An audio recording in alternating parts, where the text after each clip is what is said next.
দেশবাসী, আমার নাম মোহাম্মদ সালাউদ্দিন তালুকদার। আমি A30/2 Jaleshwar Savar Dhaka Savar radio colony থেকে আমি আসছি।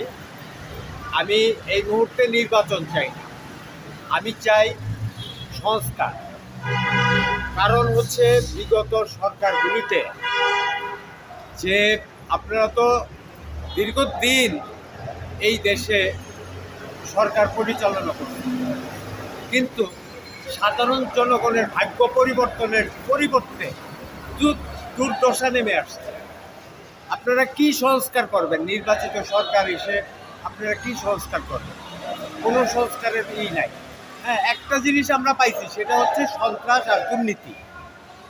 আপনি কোন ক্ষেত্রে আপনারা ভালো কাজ করে গেছেন? শিক্ষা খাতে শিক্ষার 12টা বাজায় দিয়ে গেছে। আমরা ইতিহাস পড়ছি, জহিরুদ্দিন মোহাম্মদ বাবরের আমল থেকে যে ইতিহাসগুলি আমরা পড়ে আসছি, সুলতান মাহমুদের সেই 17 বার পাক ভারত আক্রমণ, বর্তমান শিক্ষা খাতে কোনো ছেলে মেয়ে এই সমস্ত ইতিহাস জানে না। বিগত 17 বছরে তারা জানতো খালি বঙ্গবন্ধুরই ইতিহাস। কিন্তু আমরা যে ইতিপূর্বে ইতিহাসগুলি আমরা জানতাম, জহিরুদ্দিন বাবর, তারপর সম্রাট আওরঙ্গজেব, এই সমস্ত ইতিহাসগুলি বর্তমান ছেলেমেয়েরা জানে না। কেন জানে না? তারা সুশিক্ষায় শিক্ষিত হতে পারে না। শিক্ষা খাতে দেখা গেছে যে প্রচুর পরিমাণে শিক্ষা ব্যবস্থায় দুর্নীতি, যেমন প্রাইভেট টিউশনি ইত্যাদি ক্ষেত্রে প্রচুর পরিমাণে টাকা যায়। কিন্তু বিগত দিনে শিক্ষায় যে একটা স্বল্প মূল্যে যে উন্নত মানের শিক্ষা, সেটা ছিল। আমরা দেখা গেছে যে শিক্ষা খাতে সেই সক্রেটিসের ইতিহাস কেউ জানে না। বর্তমান যুগে যে ছেলেমেয়েরা সক্রেটিসের যে একটা ছিল সেটা জানে না। গ্যালিবাসটা বলে গ্যালিবার্সের ইতিহাস কেউ জানে না, জানে কি শুধু বঙ্গবন্ধুর ইতিহাস। কেন রে ভাই, এই ইতিহাস জানা দরকার আছে না?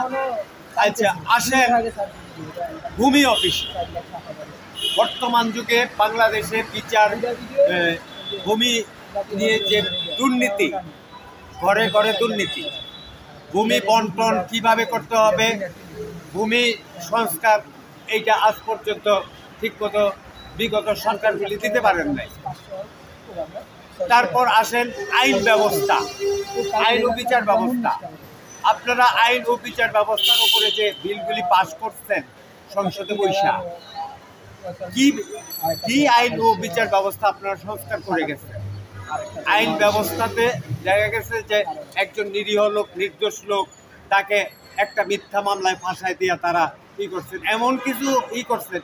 যেমন আমি নিজে ব্যক্তিগতভাবে একটা বিচার ব্যবস্থায় দুর্নীতির কারণে আমি আজকে রাস্তার পথের ফকির।